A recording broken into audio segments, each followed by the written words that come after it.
Good evening. The opinions and statements voiced by our guests do not necessarily reflect the opinions of this network. Enjoy the shows. You are listening to WBHM Digital Broadcasting, the best in paranormal talk only on Paranormal Experienced Radio. Broadcasting live out of Birmingham, Alabama.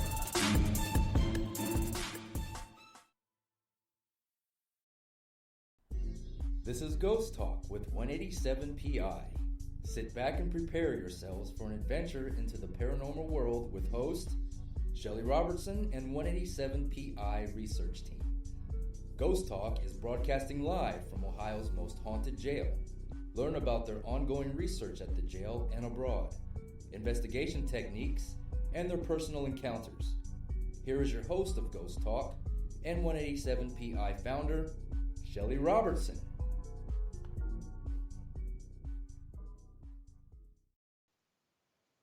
Good evening, everyone. Welcome to Ghost Talk Radio with me as your host, Shelly Robertson. And tonight, I'm going to have a very exciting show for you. I've got a special guest, the voice of Fate Magazine Radio and Paranormal Experienced, Kat Hobson. Welcome, Kat. Hey there. Thank you. I'm excited to be here. I love being with you on the air. I love it too. And, I think sometimes you don't get to be on the other end of the mic so often. So it's really good to have you on. And tonight we're going to talk a little bit about some, the coffee house of the paranormal, so to speak. That would be a great name for a show. Yeah, it would. Where you just, have a lot of people on together and you just talk about all things. Yes, everything. Just whatever comes. It would be new and exciting every week. Well, I am just cool with that. Right. So, let's talk about some haunted places. Ooh, this do. Which one should we start with? Well, what is your most recent haunted place you've been to? Oh, well, that would be simple. That would be the old Paulding Jail in Paulding, Ohio. Oh, yeah. That is the most recent one that I've actually done work in. Is it? It is. When you was with me up there in September, that's the most recent, huh? It is because, I went from there. I did a lecture down with Crypticon down in Orange Beach, Alabama, which was so much fun. I actually spoke on ufology, and that was something new for me. Usually when I speak on the paranormal. But then it was girls' trip, and I focused a lot on left foot, right foot while I was down there. So then came home, and it was grandbabies, and they made me sick. Oh, my goodness. Yes, and so now I'm well. For a minute. You were sick for a minute with all those medications. They tell everyone the great cough syrup. I still get a kick out of that. Oh, my gosh. Y'all will never believe this. If anybody ever tries to give it to you, say no. My cough medicine, if I'm lying, I'm dying, was Ninja Cough. COFF. And apparently it's all the rage in the, drug salesman circles. Yes. And it was definitely interesting. I mean, I was just shocked. I didn't believe there was really a medication called that. It was so funny to me. Well, I'm going to tell you, they made me use a syringe to take it because they were they were so adamant. Do not take more than this. Do not take more than this. In one day. So I was a believer, and finally I just absolutely said, I'm not taking this anymore. This is yuck. It made me feel worse than being sick. And I hate feeling worse than being sick. So anyway, ninja cough, not your friend. Do not take it. Right. The ninja got a hold of you. The ninja whipped my butt. So yes, that is definitely not something to do. But, and then, we have the holidays coming up. We had Thanksgiving, now Christmas. And so I really haven't been out and about as I should have been. But I'm planning to change that because, we all know Sloss is in my backyard, right? Absolutely. So I am going to go up there. I met with the woman there. It did not go well. But because they're not wanting to invite the paranormal community in whatsoever. Unfortunately for that attitude, but fortunately for paranormal investigators the world over, that is a National Historic Landmark. And it is free. Mm-hmm. And you can go all day long during their hours of operation. They are, I'm hoping that when they realize just how well respected they are, because, Sloss Furnace would not even still be, it wouldn't have any attention. It would still be in the shape it was in without the paranormal community. Yes, it would. And, I do got to say that a lot of places are actually benefiting a little bit as far as rehab and restorations due to letting people come there and experience paranormal activity. Well, there's absolutely no reason to not do that. They have once a month historic tours at night. Oh, and nice. Yeah, it is nice, but I don't think that that's going to quite serve the purpose. If you've never investigated there, that place is so active that it is a real loss. Of course, I prefer to investigate it during the day because you can actually, if you're in the tunnels, you can see what's happening around you. I've gotten my best evidence there during the day because spirits are not, necessarily nocturnal. And I totally agree with that because I think from my experiences, different places, not just only at the jail, I think that the spirits carry on some of their same routines as they did in the living. And most people are daytime people, Yes. And I get some of the best evidence during the daytime and morning hours too. Mm-hmm. Well, people are showing up for work. The inmates are being awakened and fed. There's, in reality, even if you're dealing with the stone tape theory, all right? Mm-hmm. Yeah. If it's not conscious activity, which Paulding Jail has conscious activity. Sloss has conscious activity because they will interact and directly answer questions. Yes. So I've had that happen at both places. And it just is amazing to me that there's so much communication. Well, and I think that it's just like you and I, if we go someplace, we're going to interact with the people around us. That there are shy people who don't, but a lot of people, they will talk to whoever's there. And I think it's the same in the afterlife. Everybody likes to have some human interaction, and I think that's why when you approach it not in a provoking manner, you get further and they're more apt to communicate with you more. That's what I find. Well, I agree.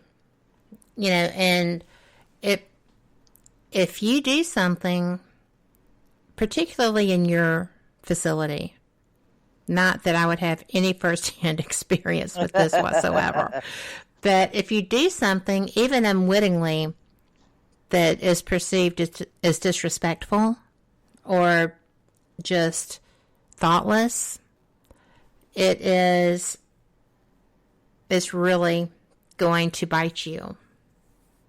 And they knew me. They knew who I was. They knew why I was there. And we have a question in chat about a little background of the spirits at Paulding. You want to give just a little bit of one? Well, we have a jailer, and his name is Gus, and he makes his rounds. He walks the catwalks. You can hear him jingling his keys. Sometimes he talks to us in Spanish, and I cannot speak Spanish, so I always have to have those translated. Mm-hmm. But I really love it when we get folks that come to the jail for an investigation and they speak a little bit of Spanish, and that has prompted Gus to talk back in Spanish, and it's thrilling, actually. I mean, you cannot tell me that is not intelligent, Well, it's like it's lost when I was asking who was walking the catwalk above me. Mm-hmm. And, I mean, it was definitely EVP. I did not hear this until I was doing my review. I had 3 different voices respond. The first one said, bad customer. And then a few minutes later, this little guy said, Yabo! And then there was a really slow, deep voice that said, bad customer, eat poop. Except not that word. And I was standing there beside myself. I've never had 3 voices interacting with one question there. That was unusual. That international flair, it makes me, because I talk about some international hauntings and places, mm-hmm. and I do want to take some trips, Kat, and maybe we can go together sometime. I want to see. I'm not going to that Japanese suicide forest with you. That's on my bucket list. But that's not on mine. I will make it there one day. But I'm talking about just some other country where they don't speak English. And I'm curious as to what the interactions will be. Well, one thing that we could do would be to go somewhere like Jamaica, mm-hmm. where the cash house is that's supposed to be haunted. I'm down for a cruise. But you also have, Scottish Paranormal. Our friend Rick McCollum goes and investigates with them every year. And it's very different to investigate there than it is here. For one thing, if you go into a ruin and you get hurt, that's just too dadgum bad. Wow. A lot of those places belong to the National Trust. Right. And, frankly, they're not going to do anything. I mean, you chose to go in. It was obviously derelict. Oh, well. Right. But by the same token, you can go and investigate places that you come across. And I think that because with the brogue and stuff, I think that I was just talking to someone today about, do you think that I would be able to understand the accent well enough to do a good interview? I would never want to do less than my best work. Right. And it was it was something else. I think I'm going to try that because, there's places that they're the only way to get there. And it's just interesting. And I'm going to let people know there is a chat room. There's two. We have our Spreaker chat room, and we also have, so if you're using Spreaker, if you're mobile, then, that's a good chat room for you, and it's monitored. We also have the WBHM-DB.com chat room, and for whatever reason, everyone but me can type there. And I'm the admin, so go figure that out. If you want to hear directly from me in chat, you're going to have to run through Spreaker. However, Shelly and Denise and hey Carl are in the WBHM-DB chat, and so you can communicate there, and I will still see everything. I just can't respond in typing. Well, so my apologies. It just that makes me wonder. I don't have any non-English speaking international ghost hunting friends. Do you have some like that, Kat? I do. And have you talked with them about I all have of their actually EVP work and stuff? I have actually not, because I get a lot of people, I mean, you do too, we get a lot of people reaching out to us from different countries who want to, because of what we do, they do also interact on different social media. Yes. And so I always check. I don't just add someone. But I have an issue if all I'm seeing on your feed is Arabic or Spanish or Italian or German, if you're not bilingual and I am monolingual, it's, and I will try to use a translator to get the information and communicate with them too, because I have a lot of people on my Paranormal Experienced Facebook page who are international listeners, and I love it. I totally love it. But we use translator. Like, I will type what I want to say to them in Google Translate and then post it in a message on my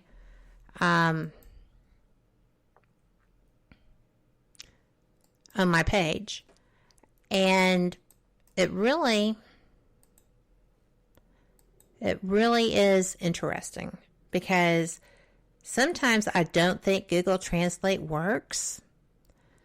And I think that's pretty nifty. I really do.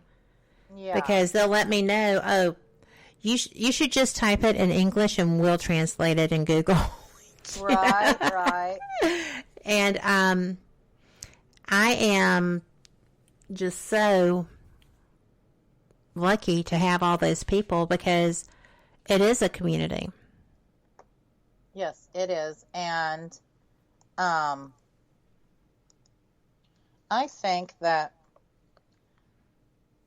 Vincent has found some really great new gadgets, and so he was telling me about these headphones and these earbuds that can translate different languages. Mm-hmm. In real time.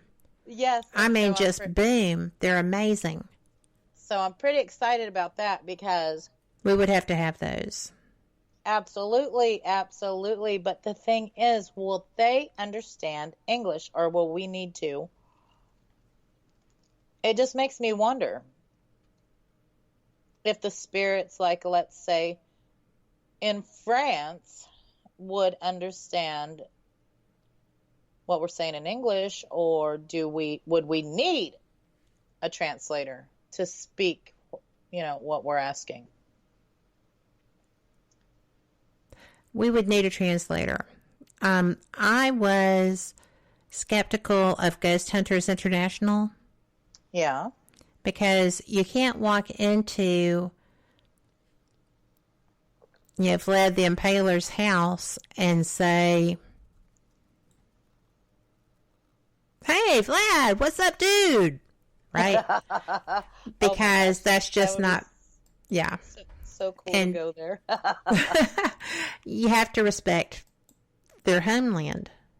Yes. So, and is it okay if I say it's time for a break? I was just about to cut you off. I knew it. So we have questions over on the speaker side, and thank you for posting the listening link over on the WBHM side. So there you go. And with that, I'm going to tell you we'll be right back after this short break. You are listening to Ghost Talk Radio on WBHM-DB.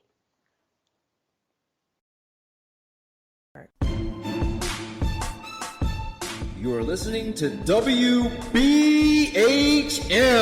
Digital Broadcasting, the best in paranormal talk, only on Paranormal Experienced Radio. Broadcasting live out of Birmingham, Alabama.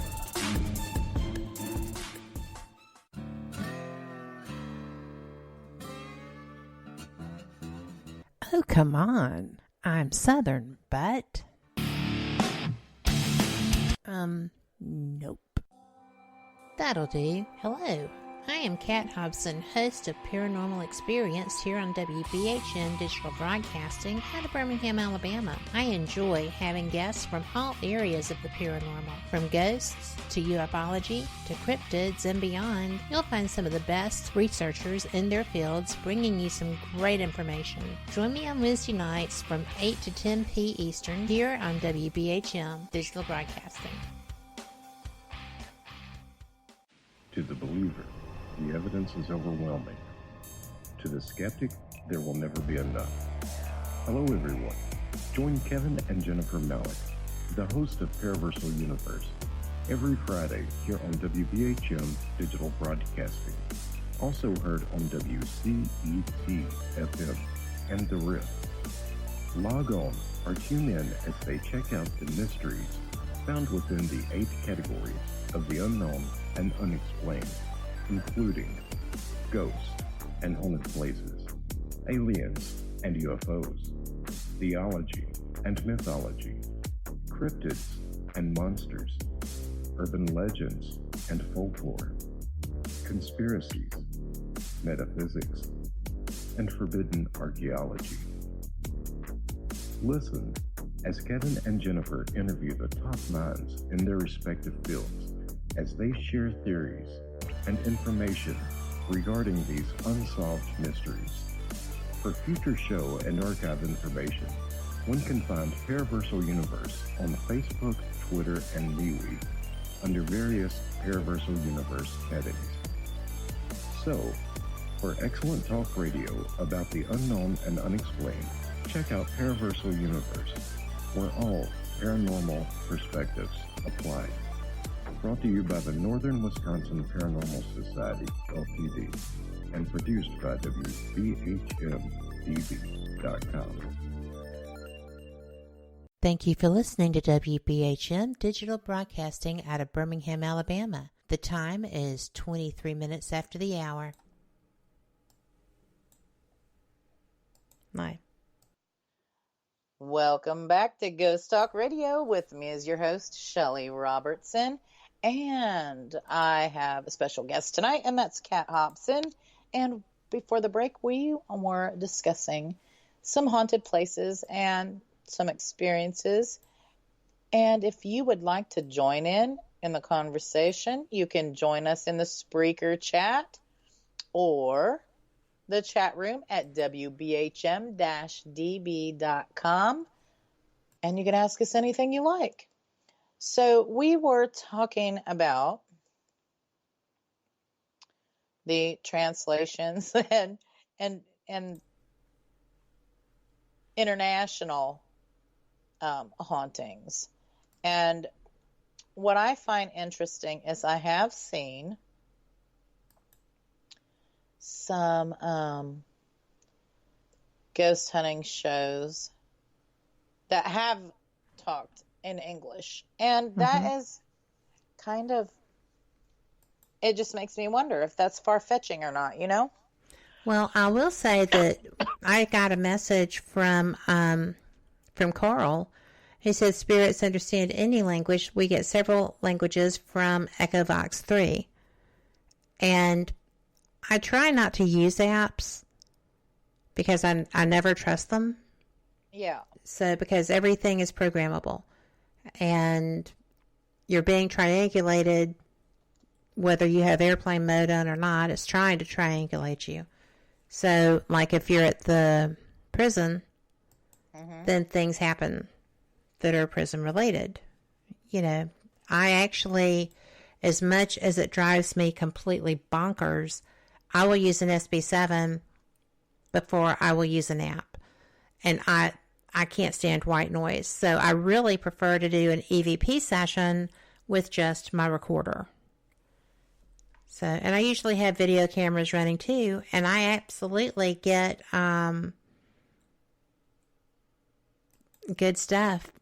Even if I'm running a video recorder, I actually like that because, you know, it's validation if I'm getting it on two separate pieces of equipment. Because I do carry a rig that has my camcorder, it has a voice recorder usually strapped on the top as well. And I'm covering some pretty different bases, I think. Yeah. Well, we had a question in chat, okay? And I think from Sherry, and she's asking how big Paulding is. It's quite tiny. It's not even a city municipality. It's a village. The county itself is big, but the town is a very small farming community.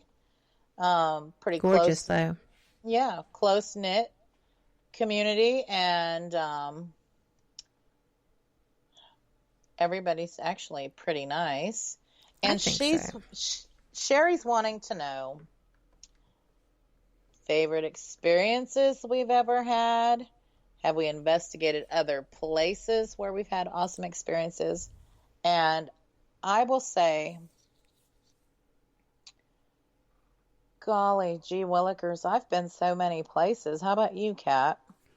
Oh, yes. You know, I think one of my favorite places was the Pensacola Lighthouse, because the person I was investigating with had come up with a fantastic idea. It was, unfortunately, something that you couldn't follow up with someone that was answering you, but it was a great tool.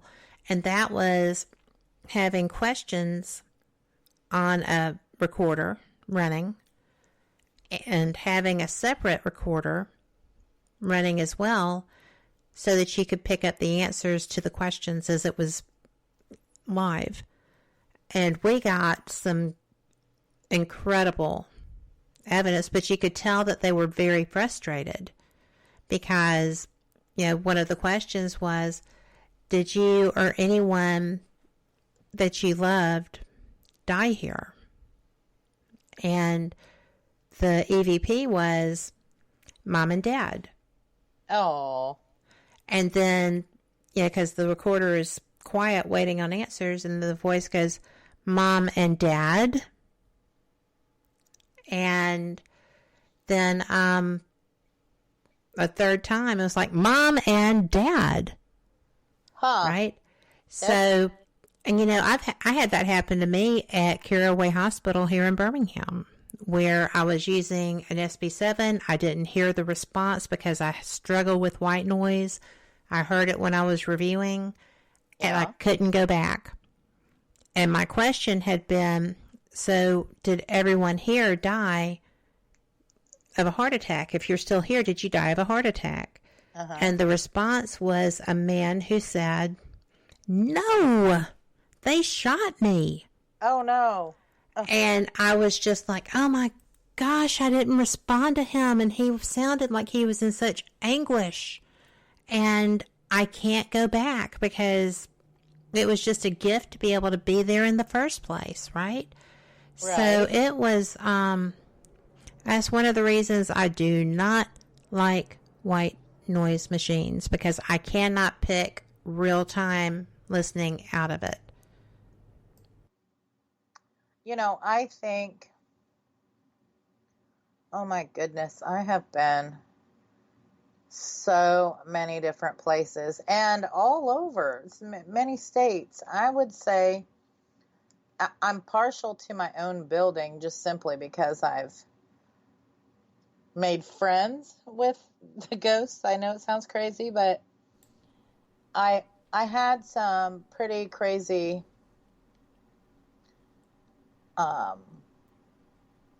evidence from Waverly Hills. I will say that. Yep. See, I have not gone there yet. We should work on that. I had some really great photographs, great videos. The EVPs were off the chain at Waverly Hills. It's very, very, very haunted. Is it scary haunted, though, or is it just haunted? I was not scared. Although well, I you will don't say, scare easy. Would the average person have been scared? Quite possibly. I will tell you, though, down there near the hallway where the morgue is. Is that death tunnel? Well, that's at the end of that hallway. But I will tell you, that hallway there that runs in front of the morgue, I was very, very startled there because, and I think this was a residual haunting, that happens over and over and over. Something triggers it. But you get to a certain place in that hallway and you'll hear the hard-soled shoes, the walking coming towards you. I mean, it's literally comes in front of you. And I jumped back. I was so startled, and I'm like, oh, hold on, wait a minute. And that's when every time I tried it a few times. It happened every time. So I'm like, there is a residual here, and something triggers it when you're there. I don't know. It's so crazy. Well, I will tell you that, the times that I've spoken with the Booths, and, we're friends, and I just love them. And Rachel, I hope you're healing really, really well. Christopher said that death tunnel is the creepiest place he's ever been, and the only place that has given him concern. Now, when I was there that night, I walked all the way to the bottom, and I think just the way the stairs are shaped and the steepness of them and everything, it throws the equilibrium off a little bit going up and down them. But the night I was there, I had no activity. I didn't feel creepy. I had nothing happen in that tunnel, in the body chute tunnel. It was in front of the morgue for me, and on the 5th floor in the psychiatric ward and the children's ward. So that's interesting. Yeah. So, and I will say that psychiatric wards appear to be very active, whether they are ancient or whether they are newly let go. I mean, there's all kinds of stuff. And I think that's because mental illness often, especially epilepsy, which was back in the day, that was just, you were considered possessed or something was horridly wrong with you or whatever.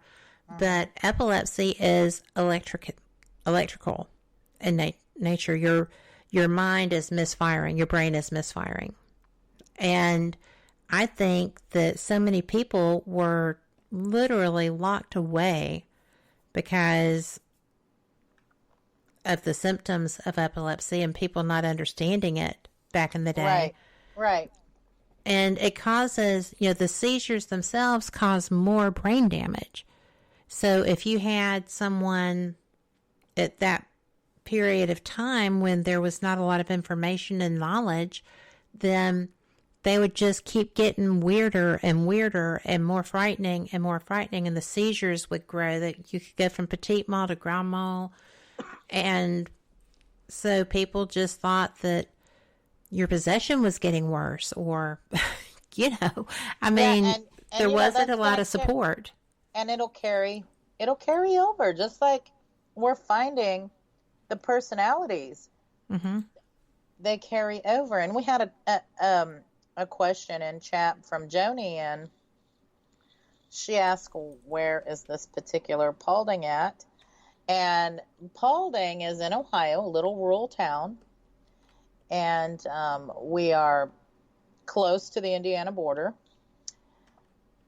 And if you get a chance, come and visit the jail there, the old jail. Yes, not the new jail, because you don't those do get confused. And we have another question: is what of our favorite Paracons to go to? Well, I do like Scarefest, but I mean, it's turning more horror, Mm-hmm. I think, now. And I'm a big horror fan, and I'm a big fan of the serial killers and all the information about them. And so I have a good Not time. literally the serial killer fan, but what creates them. Yes, yes. The way they think, and the mistakes they make, and how they got caught. Like we have to clarify that, because I'm not like, a Jeffrey Dahmer groupie or nothing like that. I'm just. Yes, and I'm Southern, so when we say, "Oh, we could just eat you up, you're so cute," we don't really mean that. Hey, Lori Dorsey. Yeah, Lori, how you doing? And so I like Scarefest. It's fun, and since it is fun. Since I am a horror fan, I've had a chance to meet a lot of my favorite stars.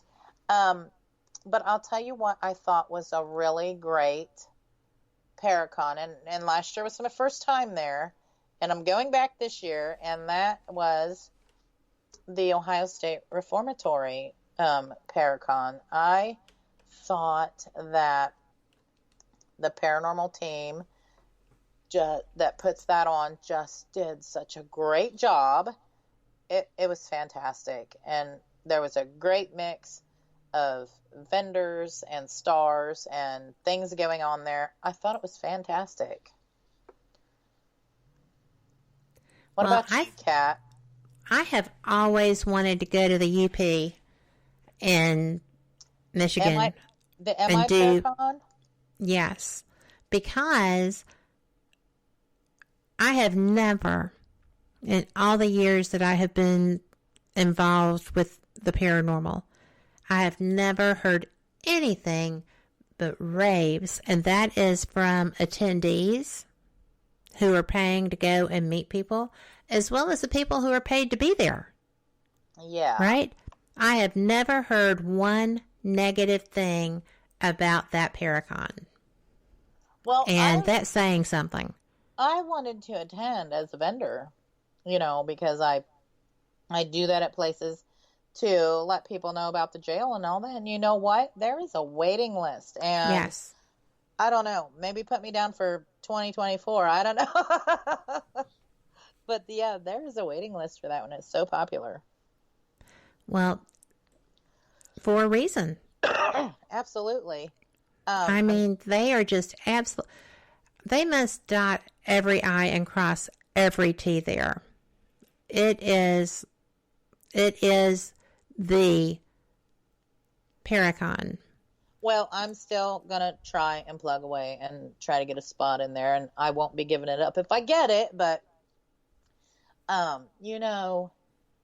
we're going to do a new one in West Virginia this coming 2020 at the penitentiary. So I'm kind of looking forward to that one. Moundsville is supposed to be a great one. That's the one. That's the one. Yep. So I Yep. am kind of getting all excited and hyped up about that one. Um, but as far as any other, I would so be interested in going to one out west. I think that one would be very interesting. Which one? Well, I saw there was like there's one going to be in, let me think now to get it straight. I think it's Utah I saw. Oh, yes, that was Utah. We were talking about that. I don't remember what it's called. Yeah, I can't either. I mean, I'd have to do some searching and pull some lists up, but I have been to a ghost town out in Nebraska, and Lori just said Las Vegas. Oh, Las Vegas would be so. Viva Las Vegas. See, I could do the Paracon in Vegas and do Contact in the Desert down in Palm Springs, Indian Wells, and then come back. I mean, they're everywhere. Doing another alien. I loved doing Alien Con. I'm just going to put that out there. That was because I was at the very first one. And even though it was a cluster as far as logistics go, because they expected 3,000 people and they had 9,000 people. Yeah. In a very small venue, that was a little bit much. But I still love that they do those things. And, you get the metaphysical and ufology and spirituality. All of that's cool. And Lori said she'll go with us. Yes. That's right. And you know something else. I tell you what, I go to Las Vegas. I am going to visit Zach's museum. I've been there. It was amazing. I know that. I really want to check that out. That would be pretty awesome for me. Yes. And I was not expecting that. And hopefully Zach will be working that day. And Jenny just said that she lost me. If you could maybe just ask her to refresh over in that, because I can't type in that chat room. Okay. But, I like anything. I'm going to have to cut you off again. So we'll be right back with more Ghost Talk after this short message. You're on WBHM-DB. You're listening to WBHM Digital Broadcasting, the best in paranormal talk, only on Paranormal Experienced Radio, broadcasting live out of Birmingham, Alabama.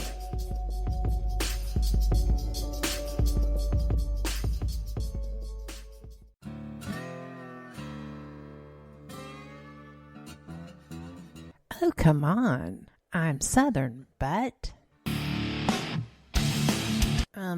Nope. That'll do. Hello. I am Kat Hobson, host of Paranormal Experienced here on WBHM Digital Broadcasting out of Birmingham, Alabama. I enjoy having guests from all areas of the paranormal, from ghosts to ufology to cryptids and beyond. You'll find some of the best researchers in their fields bringing you some great information. Join me on Wednesday nights from 8 to 10 p. Eastern here on WBHM Digital Broadcasting. Since 1948, Fate magazine has brought you reports of the strange and unknown, all of them true. Fate Radio is carrying on that tradition, bringing you the unusual, macabre, strange, and bizarre.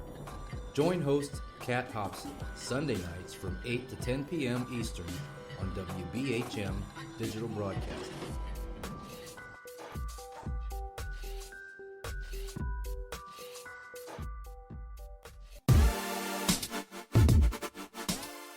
Listening to WBHM Digital Broadcasting, the best in paranormal talk, only on Paranormal Experienced Radio, broadcasting live out of Birmingham, Alabama.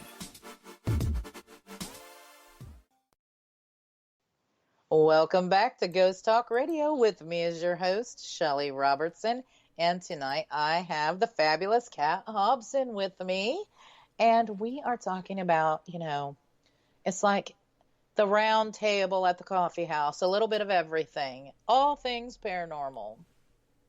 And we just got done talking about some paracons, ones we like, ones we'd like to go to.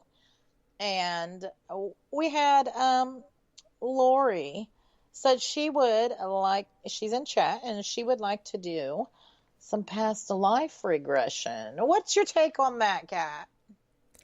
I actually was reading an article relevant to that this afternoon, and I didn't have the chance to finish it. I spoke recently with Kathleen Martin, who is a ufology experiencer, and her aunt and uncle were Barney and Betty Hill, and so she has generational relationships with alien experiences.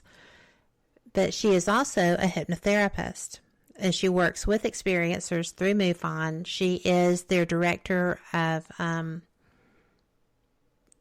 ERT therapy, and I will have to go and look again at my notes on what that is, but basically it's a therapy that's used for post-traumatic stress, and it helps people to be able to do stuff. She does what is called quantum healing hypnotherapy, and she takes you out of where you are and can regress you. She did that with my friend Calvin Parker, who had an abduction, who had been abducted. He was on recently. And it's terrible because it's just all these things, and ostensibly past life experiences follow through your current life, your current experience. Yeah. And if you had damage or had made a terrible decision, and I'm going to say, Joni, if you'll just, there you go, if you will just go through there, that will probably get you back. But if you,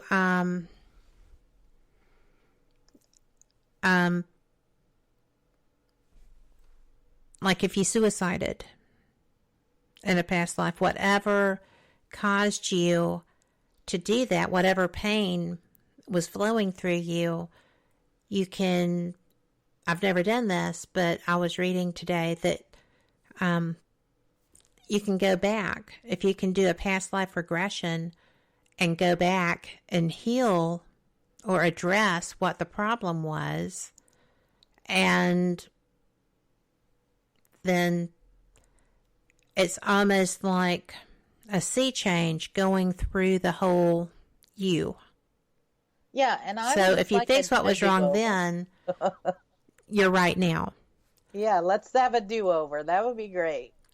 Well, it's not really a do-over.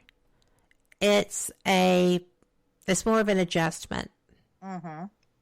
And I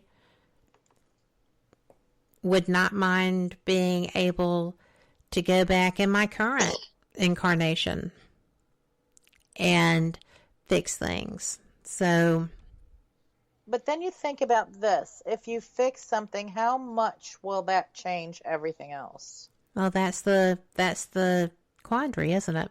Yeah. That's why time machines were supposed to be wonderful things. And you know what? Would I have my children? Would I have my husband? You don't know. You absolutely do not know. You don't, in my opinion, you don't mess with the past. Because you know what? When you are in a different incarnation, then it's a growth experience. And I think, personally, weighing in on this, I think that everything that happens to you and everything you go through, there's a reason for it, and it was meant to be. Yes. And I think everything works out the way it's supposed to. Yeah, and some of them might not be that great of experiences. As a matter of fact, they may have been downright horrible, but there is a reason for it. And if you can take those experiences and learn what the meanings of them are, what are you supposed to take away from that, Yeah. And they are all learning things. They every experience, bad, good, they are learning experiences. I've just so come to find this out over the years. Well, and thank God for them, Life lessons, that's exactly what they are. Life lessons, Instead of sitting back and saying, pity poor me, when something happens, you sit back and you say, what am I supposed to take away from this? And if you think about it logically, you should, be able to. Well, Lori said over in the Spreaker chat, you hope you find peace and figure out what you're supposed to learn. Uh-huh. But if you don't, or if you're just not that into it, something doesn't go right for you, can you make it worse? Well, I think if you fool around with that, I mean, everybody is given free will and all of that, but I think if you do fool around with that so much and go back and change what you were supposed to go through, I mean, I just wonder what comes of that. That is really something to ponder. It is, because and it's been a growth and learning thing all along the way. And my eyes really started opening up when I hit 30. And I think that's an awakening time. You're like, God, I'm 30, right? And so you start thinking about things more.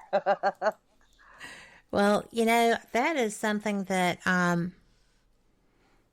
I have never had a problem with a birthday. You hear about people that do, and like when she turned 30, my sister locked herself in the bathroom and cried all day. And I did not know that until my nephew, ratted her out. So that was something to ponder. And sometimes, we talk about reincarnation, and you meet somebody and you're like, oh my gosh, they seem like such an old soul, and maybe they are really an old soul. Like Joni mentioned something in the other chat, mm-hmm. that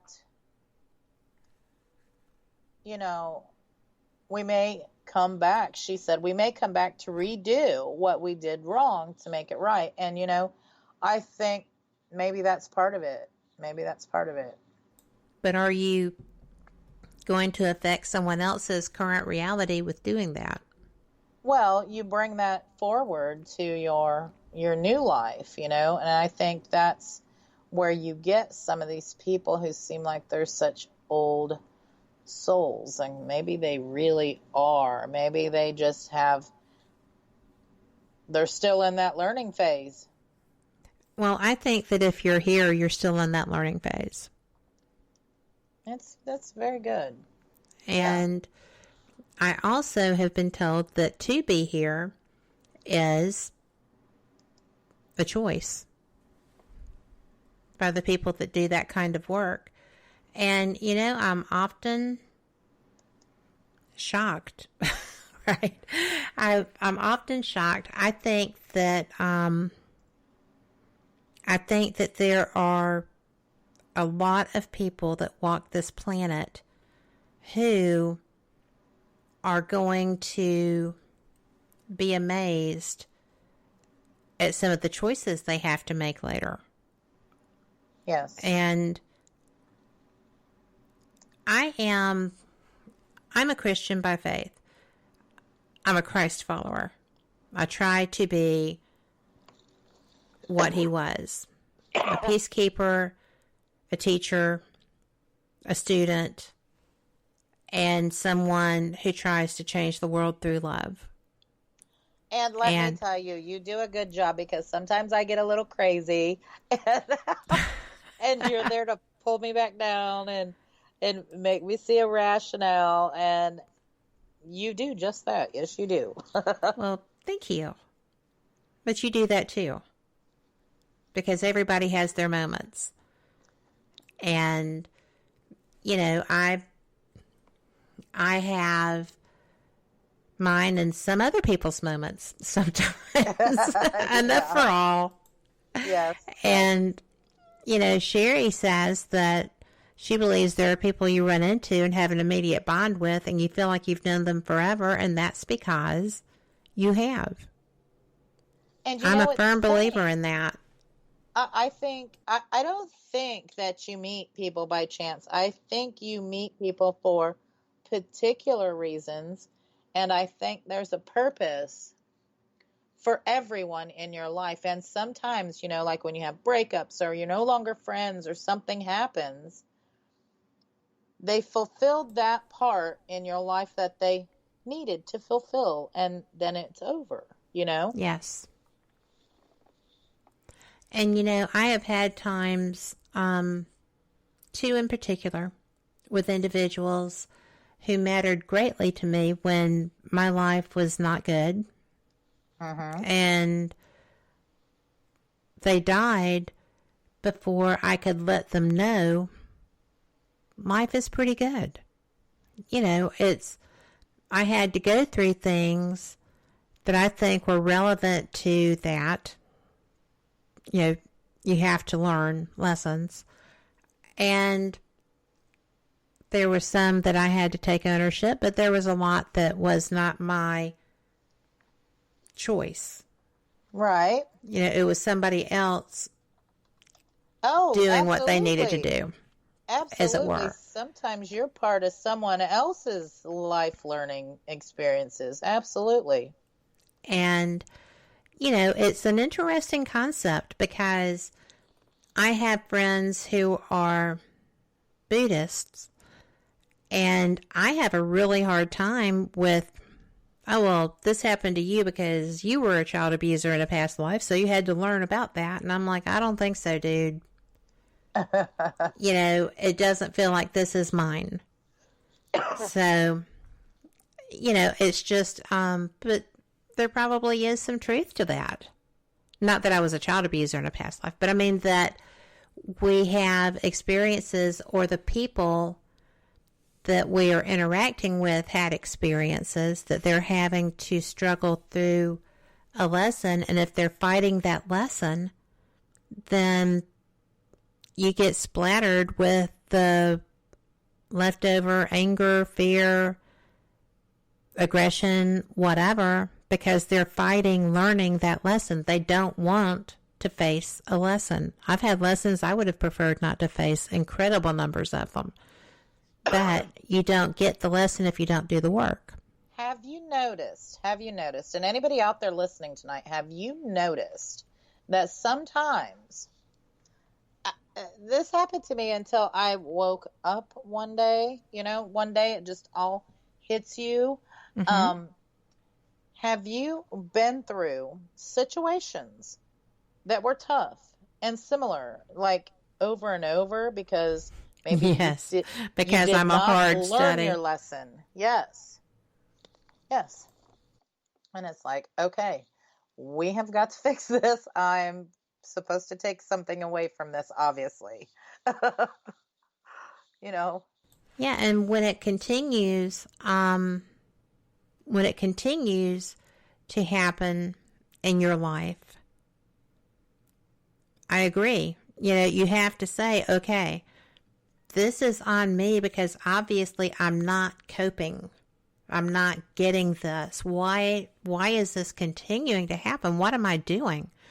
And I do think that that is a reality. You know, Joni said that she thinks there are those who are so evil they don't get a choice. they have to keep coming back. I would think. That might be true too. That might be true too.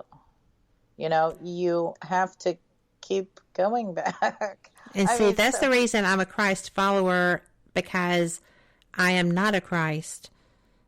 Because when stuff like that happens, you know, in particular, at one point in my life, I opened an obituary page, and there was someone from my past there. And without even thinking, I posted, you know, I don't know whether to be sad or to go find a grave to dance on.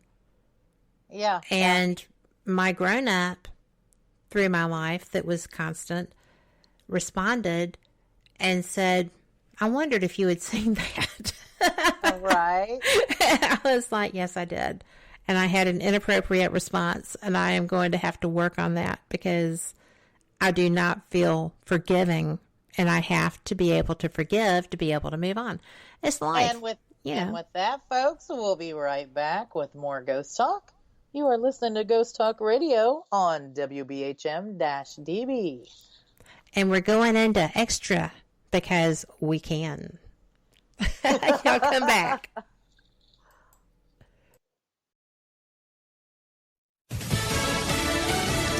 Another shooting at a military base. I'm Rich Dennison, Fox News.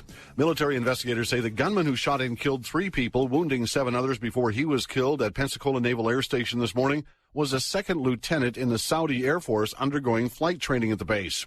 President Trump says he spoke to the Saudi king after the shooting. The king said that the Saudi people are greatly angered by the barbaric actions of the shooter, and that this person in no way, shape, or form represents the feelings of the Saudi people who love the American people so much. The gunman was killed by police responding to the shooting. The FBI is the lead agency investigating and will determine whether the attack was terrorism-related. The investigation into Wednesday's attack at the Pearl Harbor Navy shipyard continues. Rear Admiral Robert Chadwick. Our focus remains on providing that needed support to the families, sailors, and shipyard employees who have been affected by this. Investigators say the 22-year-old sailor was armed to stand watch at a submarine undergoing maintenance and used his service weapons in the attack. He killed 2 civilian workers and injured another before killing himself. President Trump won't send anyone to represent him before the House impeachment inquiry. Fox's John Roberts says the White House counsel sent a letter to Judiciary Chair Jerry Nadler. We don't see any reason to participate because the process is unfair. Speaker Pelosi has already announced the predetermined result. They will not give us the ability to call any witnesses. Meantime, congressional investigators will have to continue their legal fight to see President Trump's financial records. Supreme Court Justice Ruth Bader Ginsburg tonight placing a temporary hold on a lower court ruling requiring 2 banks to hand over records to congressional committees. America is listening to Fox News. If you don't know your numbers, you don't know your business. That's the problem growing businesses have because of a hodgepodge of business systems. One for accounting, another for sales, another for inventory. If that's you, you know it's a mess that takes up too much time and too many resources. And that hurts the bottom line. You need NetSuite by Oracle, the cloud-based business management software that gives you the visibility and control you need to grow. With NetSuite, you save time, money, and unneeded headaches by managing sales, finance and accounting, orders, and HR instantly from your desktop or phone. That's why NetSuite is the world's #1 cloud business system. Companies that use NetSuite grow 3 times faster than the S&P 500. And right now, NetSuite is offering you valuable insights with a free guide, 7 key strategies to grow your profits at netsuite.com/Fox. That's netsuite.com/Fox to download your free guide, 7 key strategies to grow your profits. netsuite.com/Fox. Iran's aggressive activity and recent civil unrest continues raising concerns from other nations. European officials saying today they could consider acting against Iran for its stepped-up missile activity in contravention of UN sanctions. This as the U.S. is now claiming that possibly over 1,000 people have been killed in recent unrest in Iran. And with new concerns about Iran's shipment of missiles in the Mideast region, the U.S. confirming it has intercepted a boat carrying what officials say could be missile parts destined for Iranian-backed Houthi rebels in Yemen. In London, Greg Palcott, Fox News. A Los Angeles jury hearing a multi-million-dollar lawsuit has found Elon Musk did not defame a British cave explorer when he called him pedo guy in an angry tweet.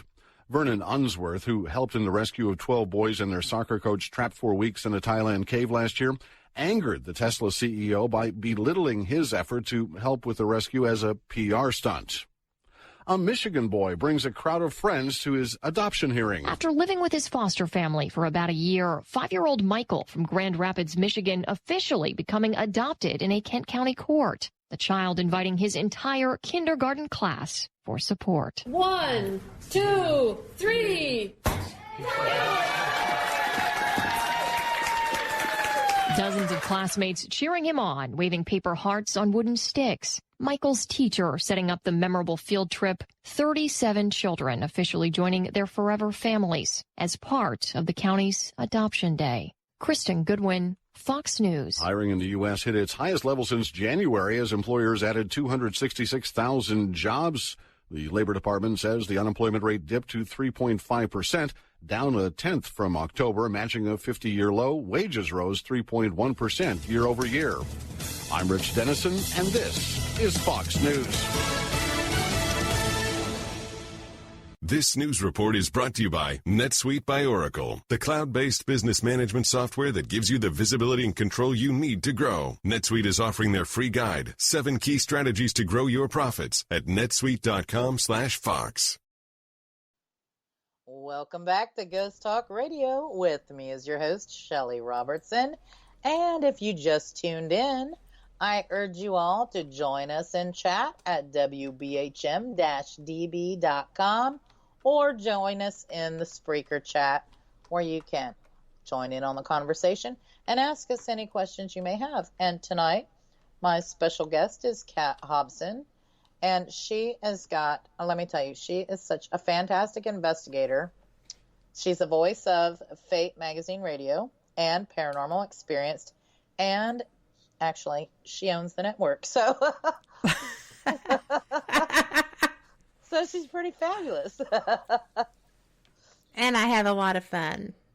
And she has a lot of fun, that's right. And I'll tell you, golly, we have got so much exciting stuff we're planning for this upcoming new year. And some of it we can talk about, some of it we can't talk about.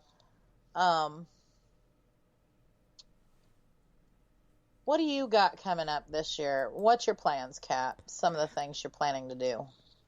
Well, I am hoping to be out at Contact in the Desert. And that was my very first UFO spiritualist kind of experience that I was able to cover as media, and I am forever grateful for that because I met so many people. I had been studying ufology kind of on my own, and to get a chance to talk to some of the people who have done the things they've done or experienced the things they saw was breathtaking. You know, John D'Souza is someone that I interviewed him when his first book came out. He has 3 now. He is doing shows all over the place. He does stuff with George Norrie. He does stuff with all kinds of stuff with Gaia.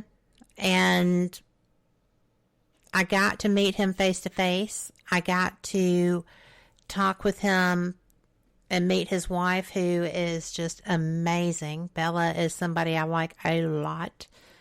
You know, I got to meet a lot of people that I had only interviewed.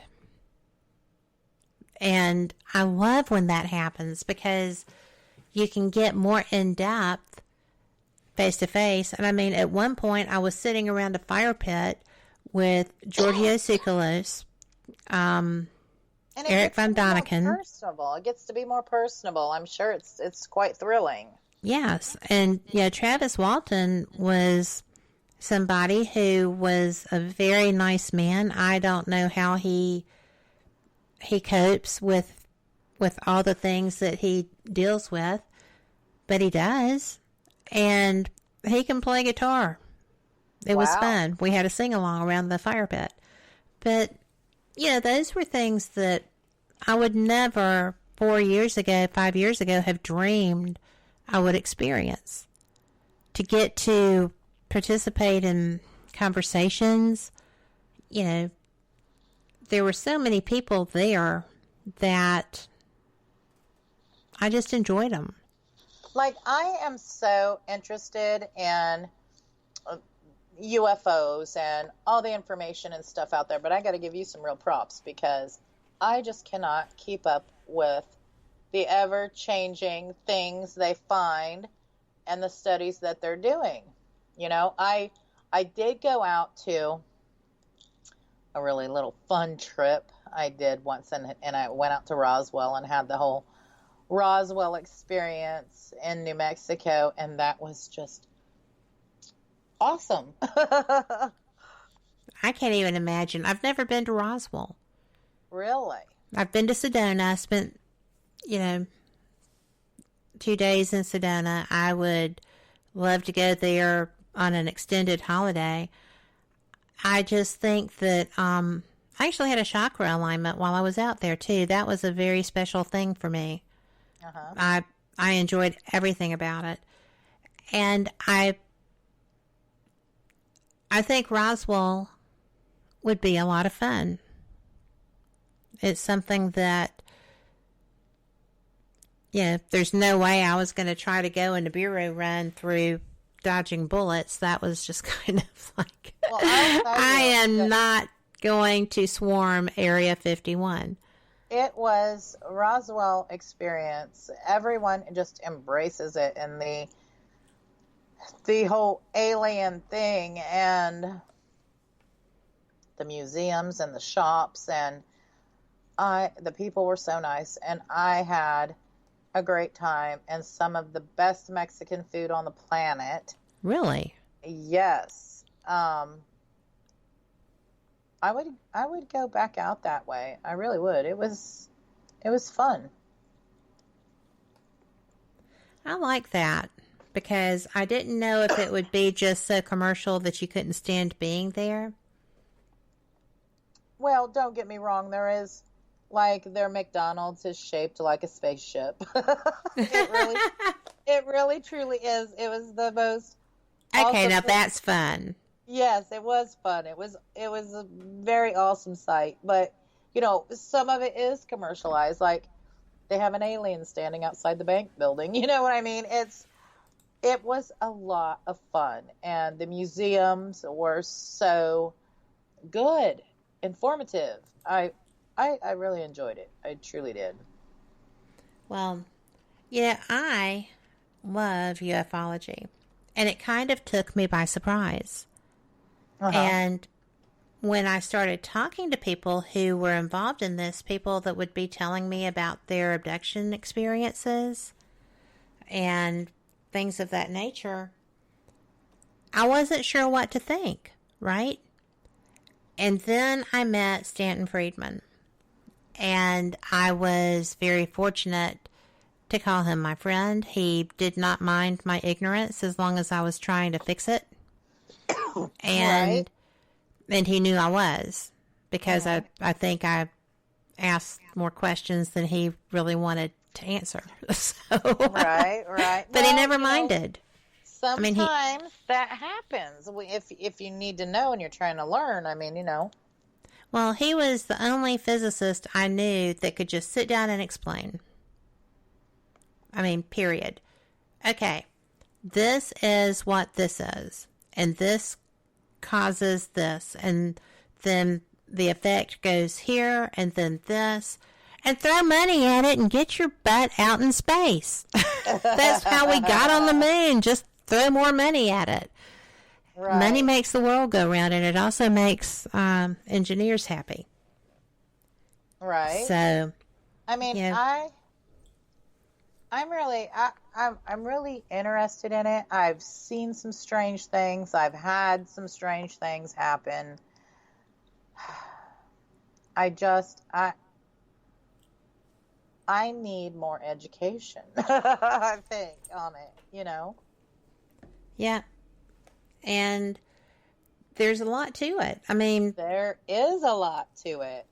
I didn't know because, I kind of had to pick which way I wanted to go with this because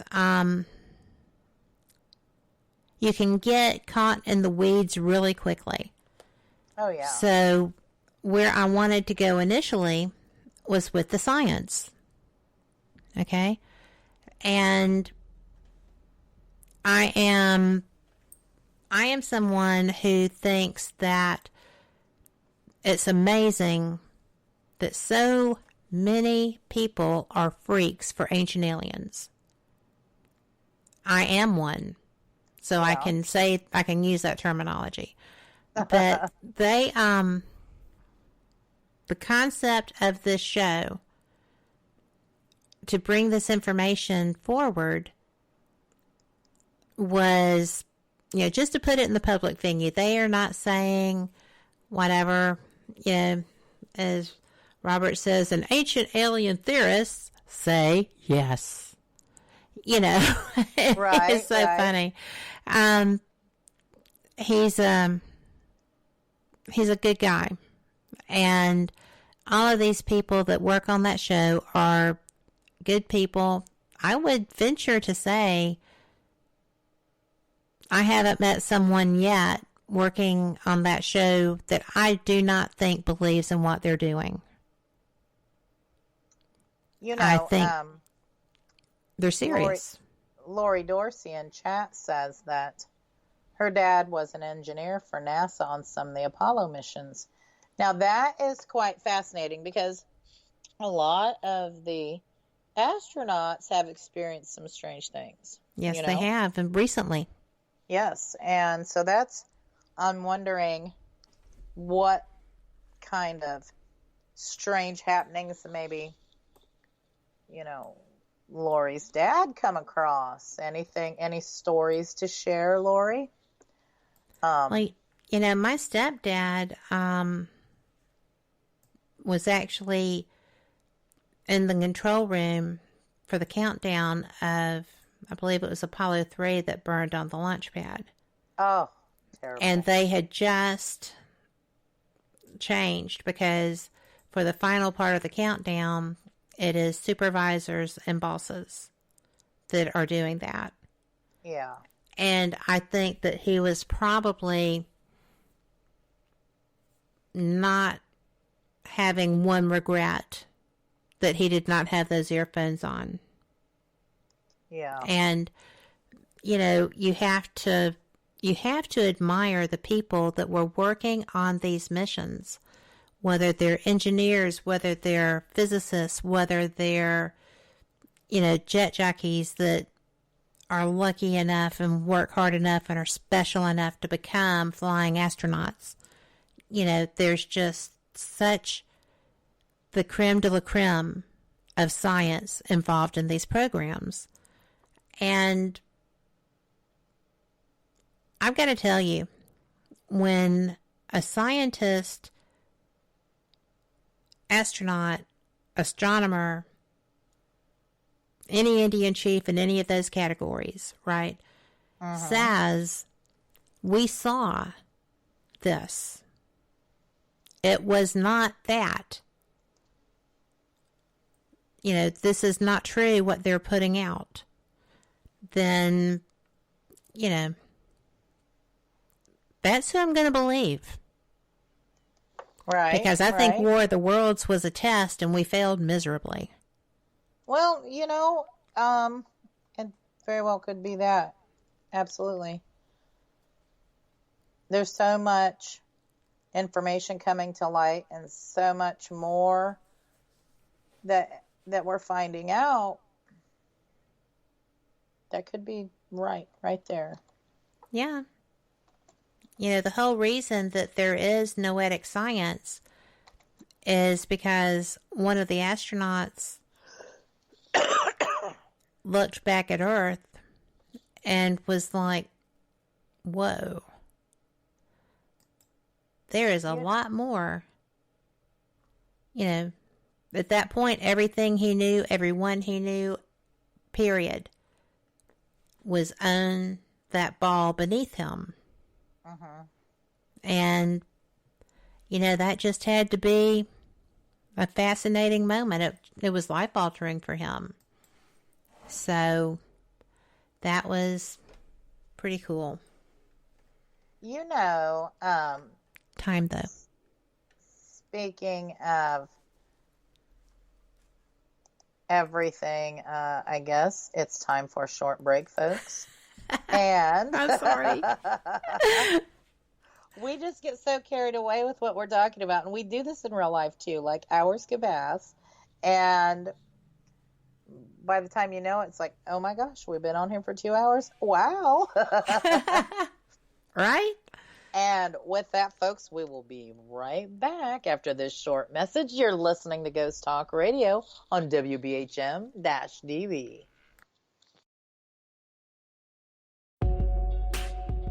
You are listening to WBHM Digital Broadcasting, the best in paranormal talk, only on Paranormal Experienced Radio, broadcasting live out of Birmingham, Alabama.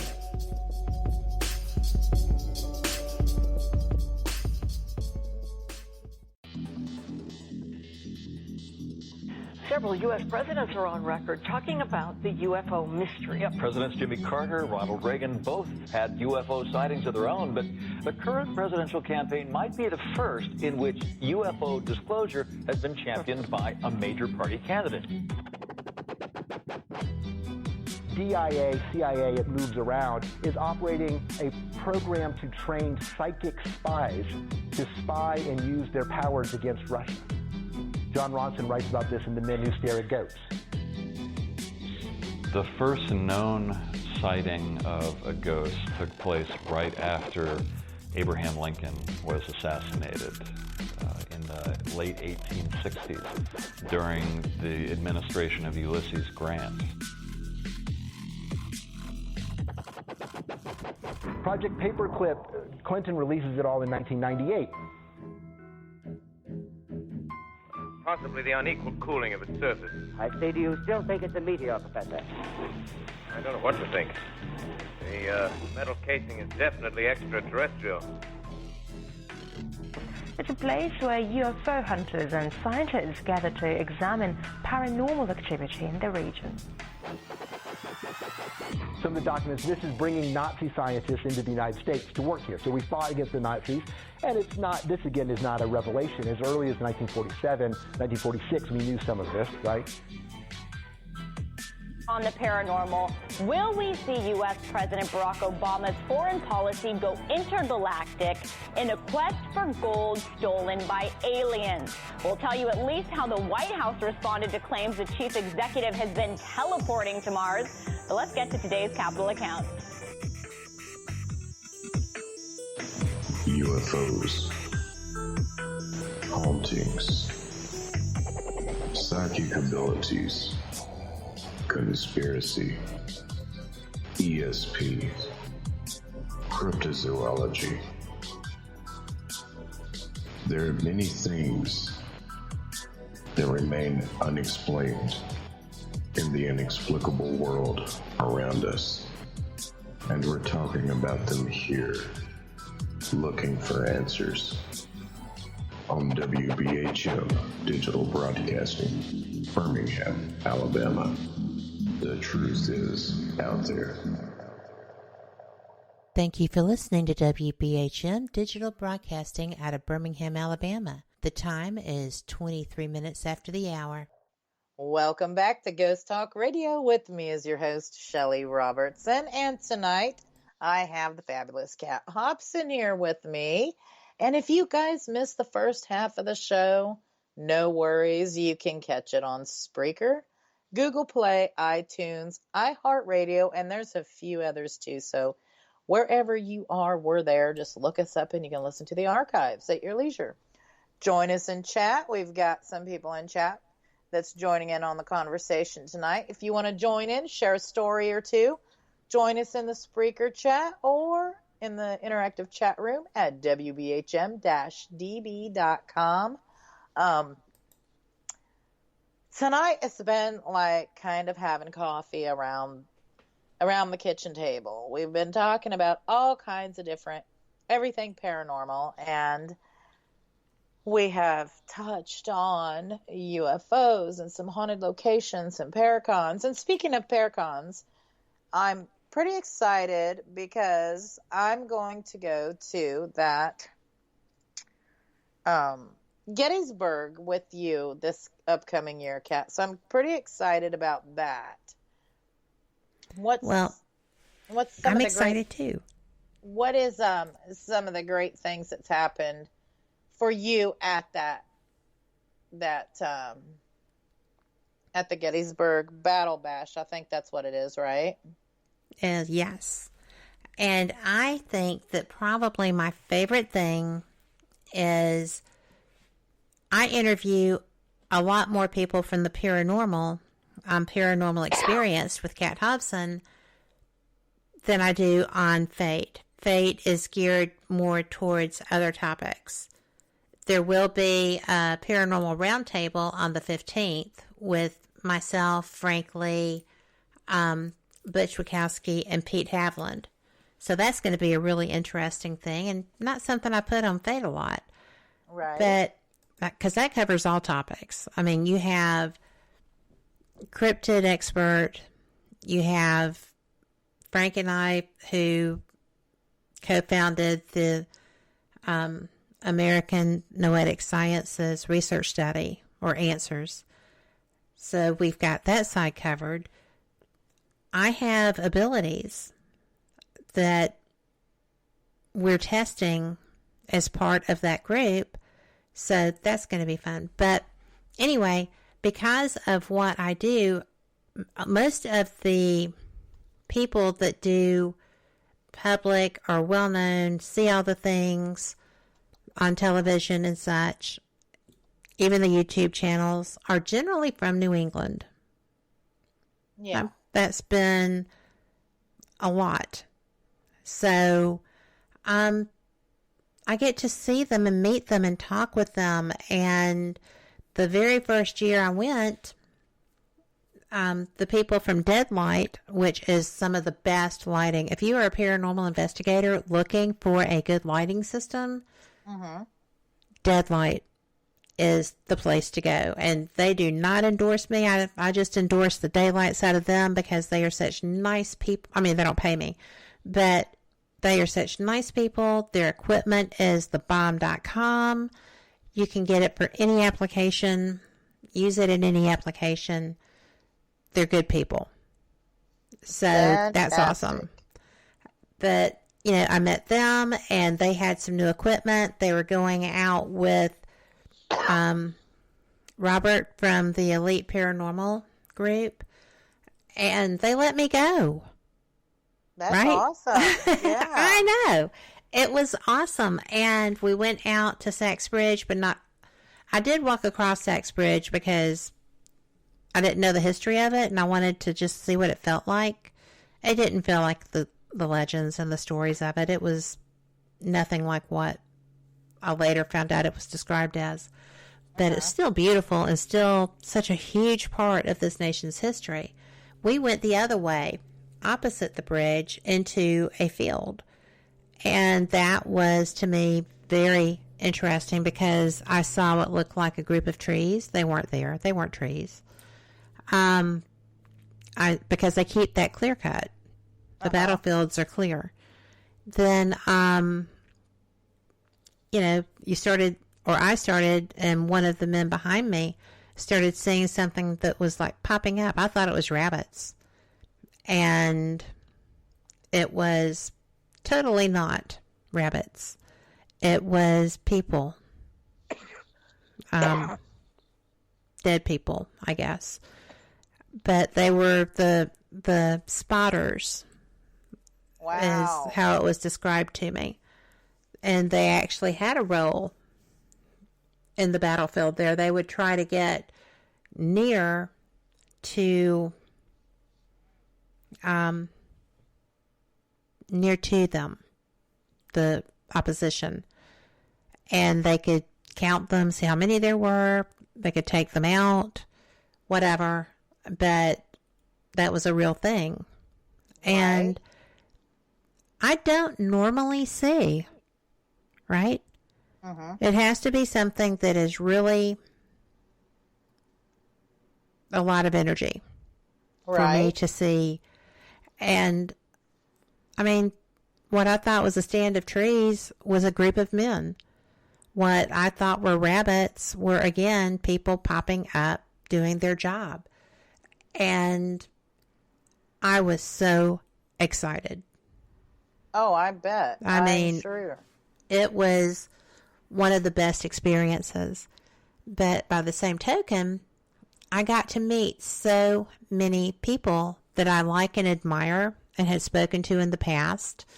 And to actually get to sit down through the course of the weekend and have conversations with them was a gift. Oh, yes. The Gettysburg Battlefield Bash is one of the best events run by some of the best people.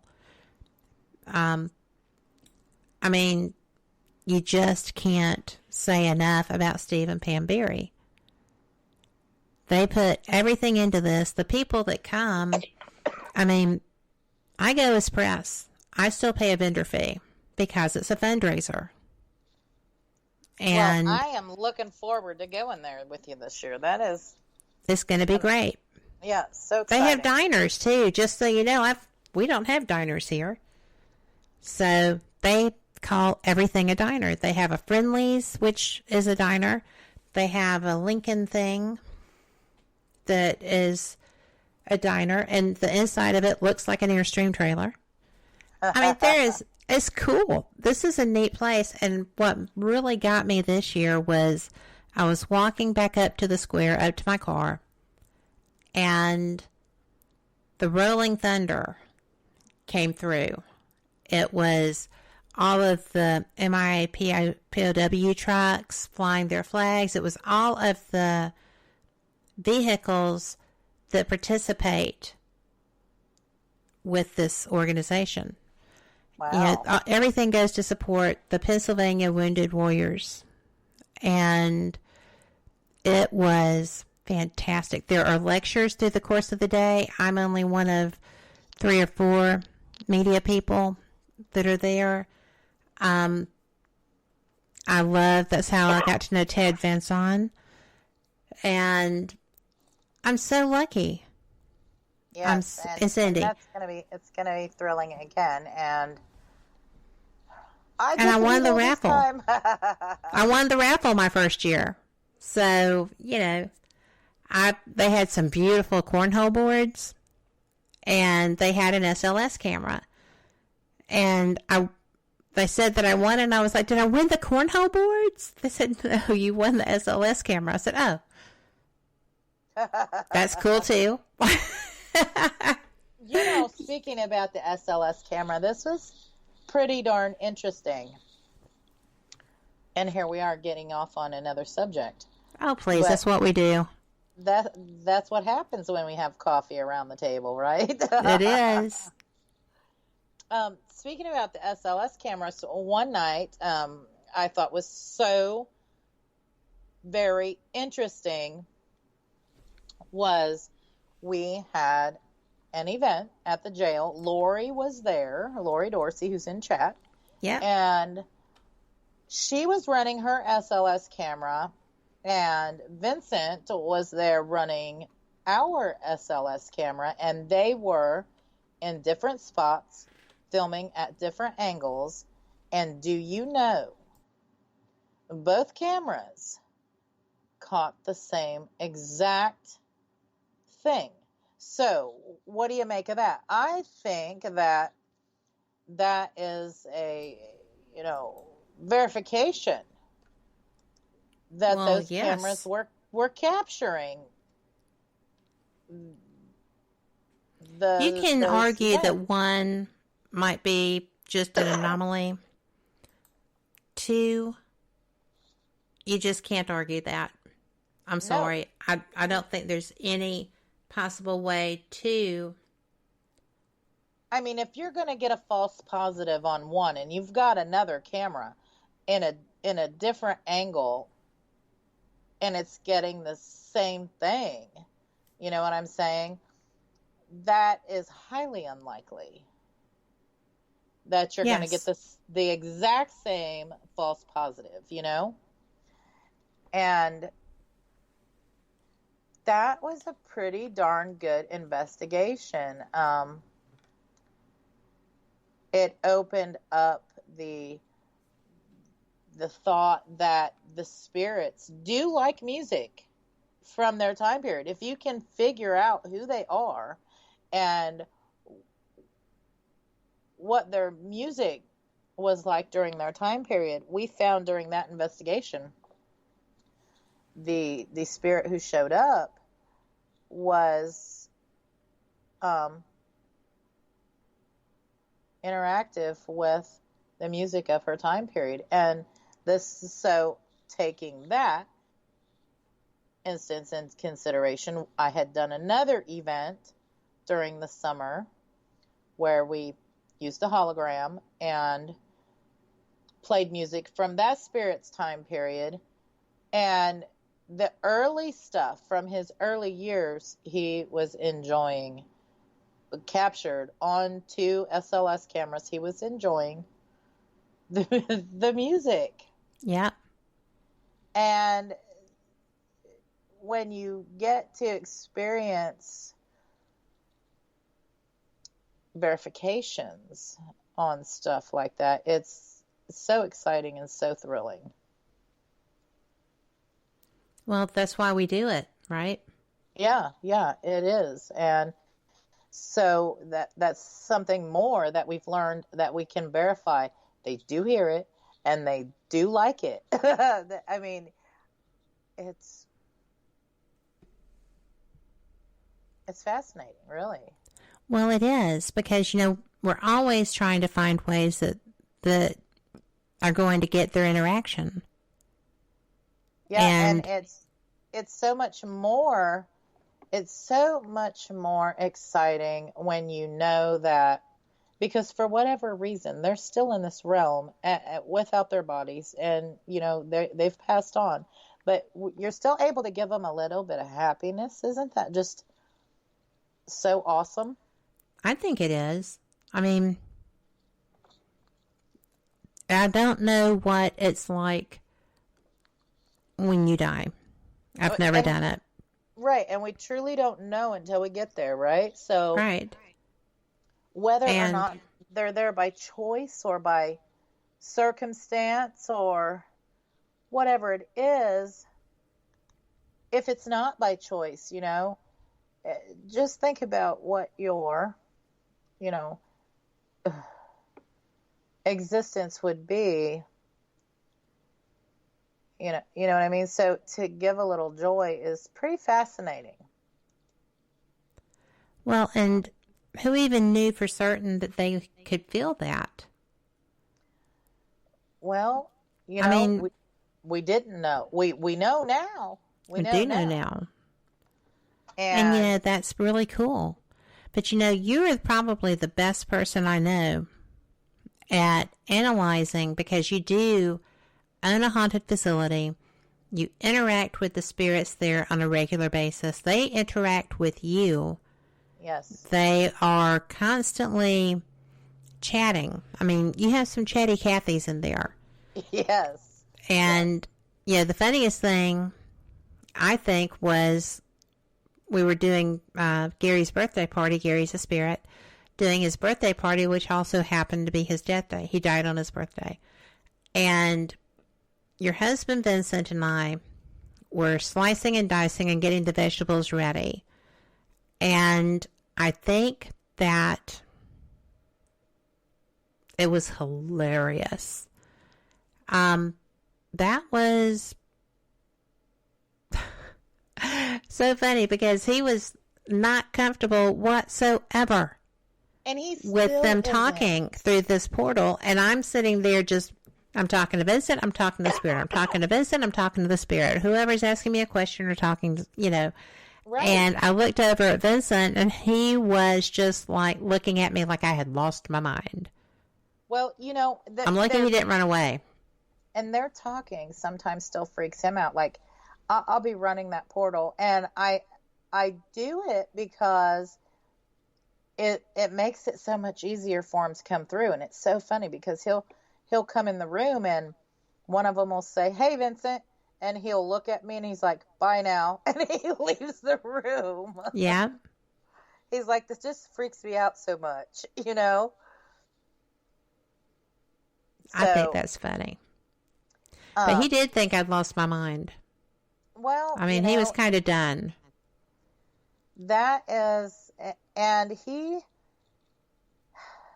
like, if he does work in areas of the building and stuff and he's there by himself, he wears headphones and plays music because the carrying on and the talking and stuff, it freaks him out. It does. Yeah. So,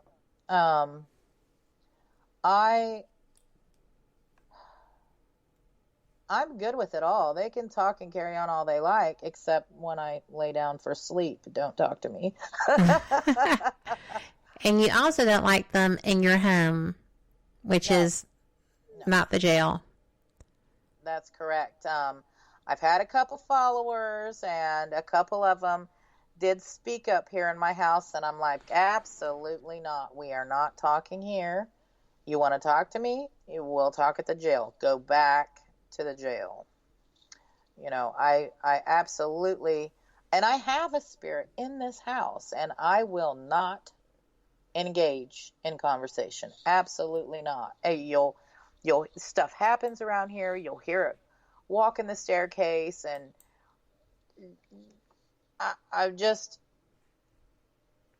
won't conversate in my house with them. I will not. I mean, I have to have, since I'm around this so much, you have to have, even though I know somebody is here, a sanctuary. I still have to feel like, right, I don't want that. I don't want the talking here. If they come and they don't talk to me, I'm okay with it. Just, I don't want the talking here at the house. I mean, when we built the portal, when we first initially built the portal, and I got all the parts, and one of the parts had to come from Japan, and they all came in, and we built the portal here in the house. And I was like, I know we need to test it to make sure all my parts I got good parts, but I'm like, I really do not want to initiate that talking here in my house. And so Vincent's like, well, we'll wait till we go to the jail. I'm like, yeah, but if I have a bad part, I'm not going to know it till we get up there. So I'm like, let's just turn it on for a couple of minutes and make sure all the parts work. Do you know? We turned that portal on in my house, and it did absolutely nothing. And I thought, what is wrong with this thing? There was no even scan radio, no nothing, right? Right. And that's weird. I was like, okay, so is the amp bad? Is the decimator bad? What's going on with this? The portal, I spent all this money, which part's bad? And nothing would have worked. So Vincent's like, just calm down. You don't want him talking to you here. We'll take it to the jail and we'll test it. And do you know? We took it to the jail and voila. And I find that, it's funny because for whatever reason, they're really respectful about that. And I'm so happy, Well, sure. And we have Sherry in the chat room, and she wants to know, are there any stories about aliens, Bigfoot, or elementals that we believe? And she said she has a hard time with the fairy thing, And do I think they exist? Well, I think we should answer that right after we get back from break. I think so too. And with that, we'll be back after this short break. You are listening to Ghost Talk Radio on WBHM-DB.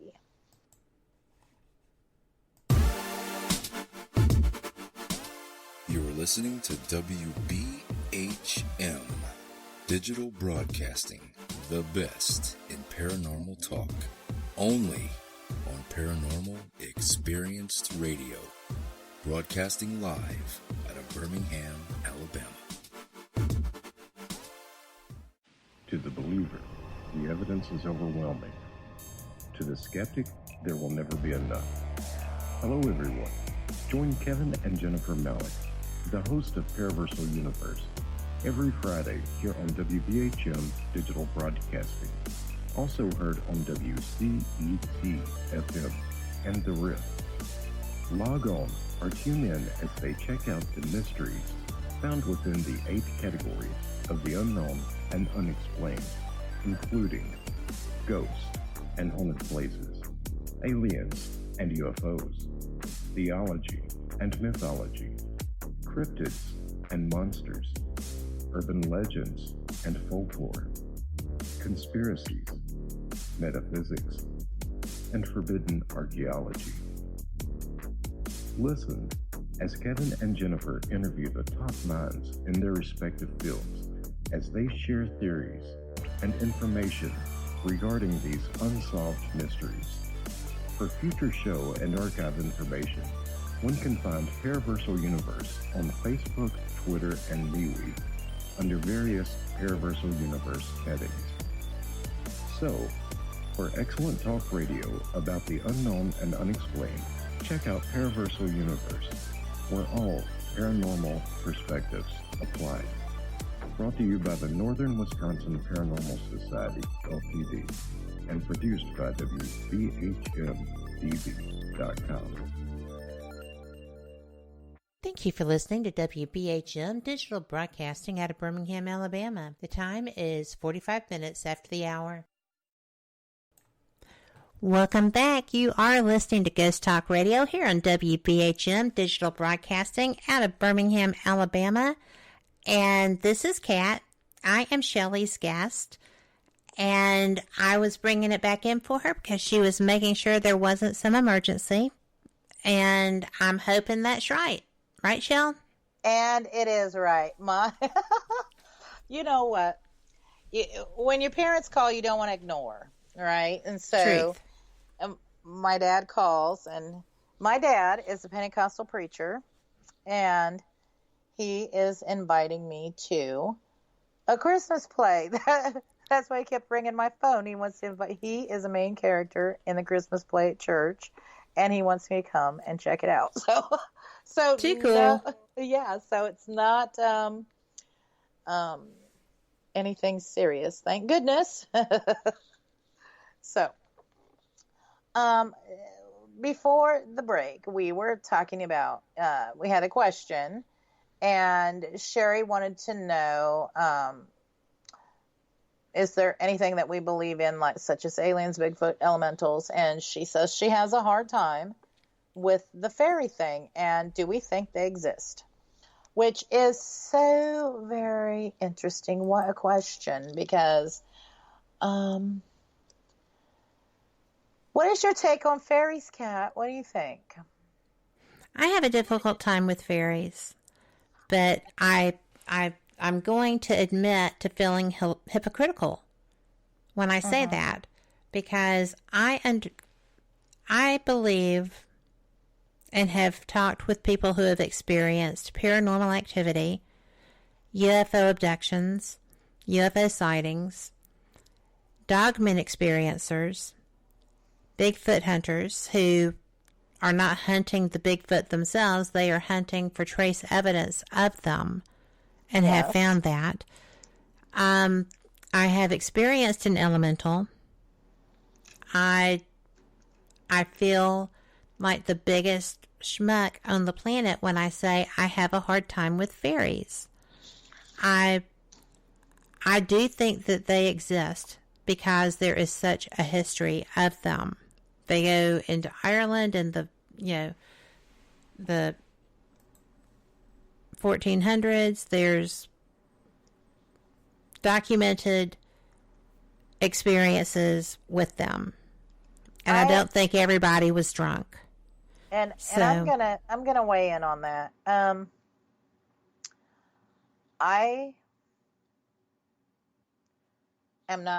gonna say anything is possible because it really is, but I have a hard time with the fairies too.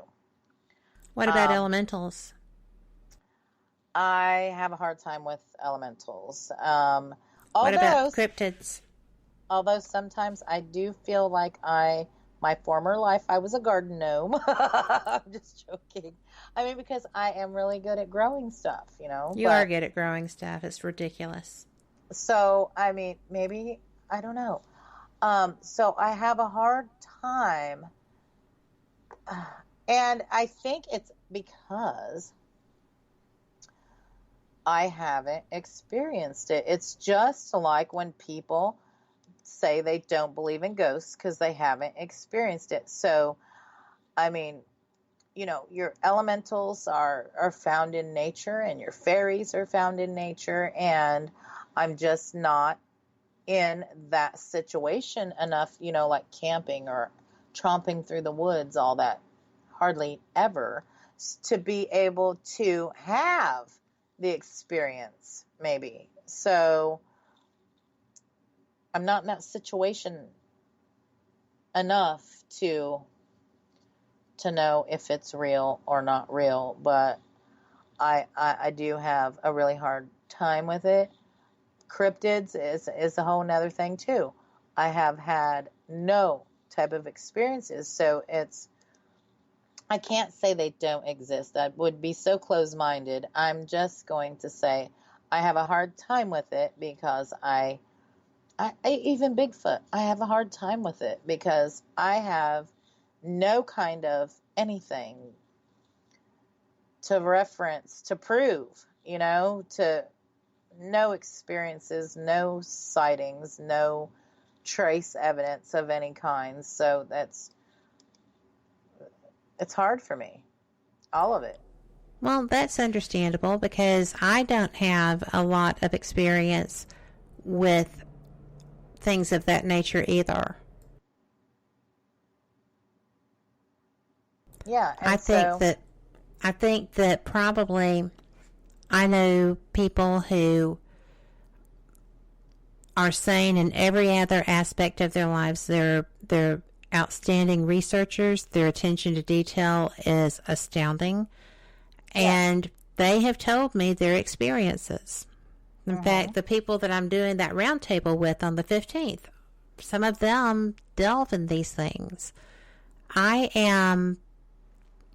do believe the UFO experiences. And that is because I have seen them. I have not had an alien encounter, to my knowledge, that I have any recall on. I do know that I have seen things. I saw something come out of a cloud. I absolutely agree with that. Yes. But I was also at an event where a Bigfoot person was talking about how his life was changed. He wouldn't even come out and tell people that he had seen a Bigfoot for 2 years because he was afraid people would think he was crazy. I asked his input on dogmen. And he was like, oh, they are just BS. And I said, really? So that's because you have disproven them? Or you're just whatever? I didn't appreciate that. I felt that expecting someone to believe that you have had an experience when you are going to belittle other people who have experienced something else that you have not yet, and then calling them out as being a bunch of BS is wrong. It is wrong. And that's why I'm like, anything is possible. I just have had no experiences to reference. So that's why I have a hard time with it personally. But do I think people are crazy? No. No, I don't. It's just, I would like to think that there's little fairies tending all of nature. That would be pretty awesome. That's why all your plants do so well. I don't have any fairies to help me with mine. It must be, and I wish one of them would just show themselves just once. Yeah. Be careful what you ask for. I actually had a man who thoroughly believed that he had saved the Queen of the Fairies because there was something eating them at one of our local parks.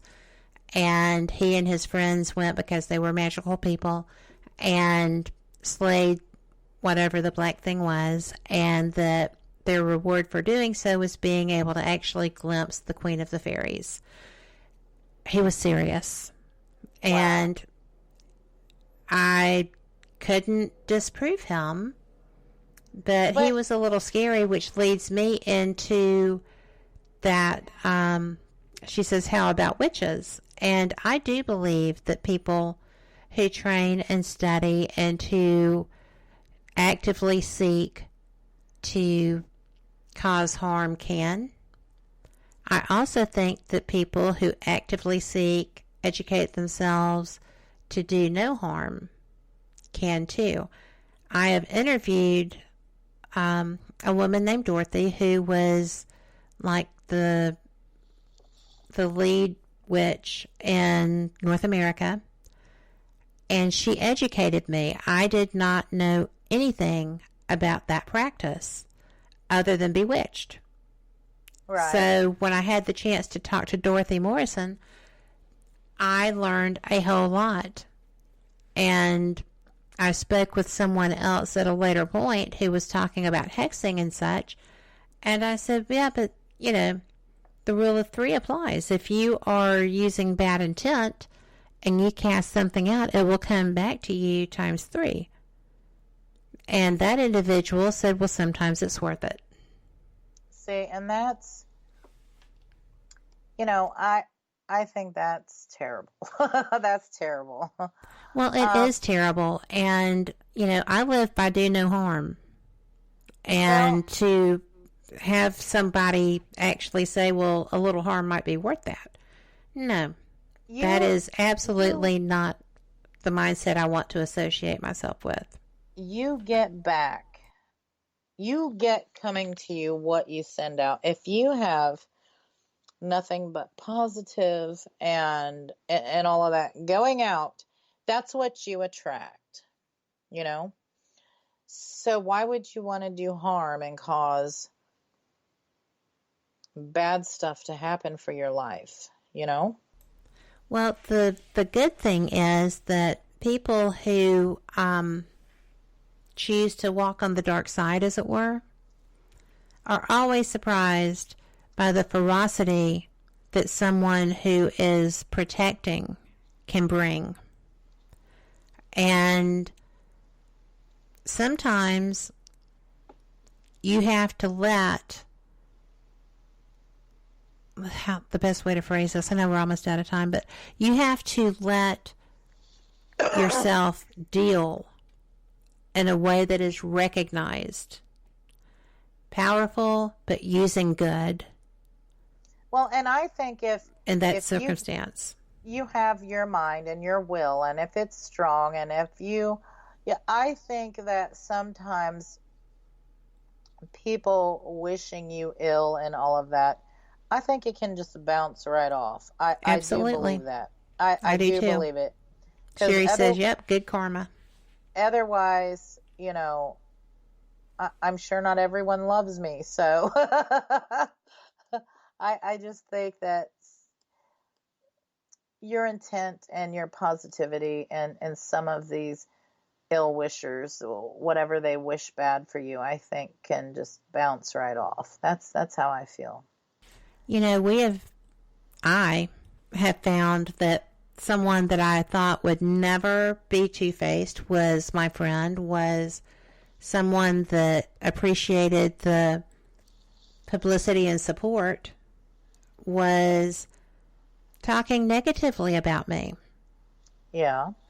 And I do believe that that's one of those circumstances that the reality comes back. That's putting out negativity about someone who has only tried to do positive for you. And that, I think, is dangerous. Yeah, and you're not going to get anything good, coming of it. So even if somebody's wronged you, you have to just deal with it then and let it go. And let it go. Yeah.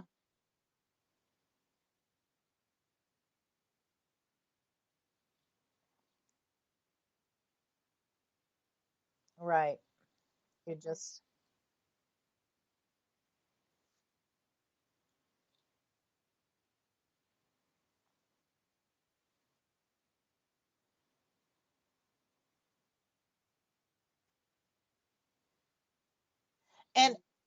and dealing with paranormal, I think intent is everything too, because you find people that are always getting pushed and scratched and knocked down and all of this, and it's intent.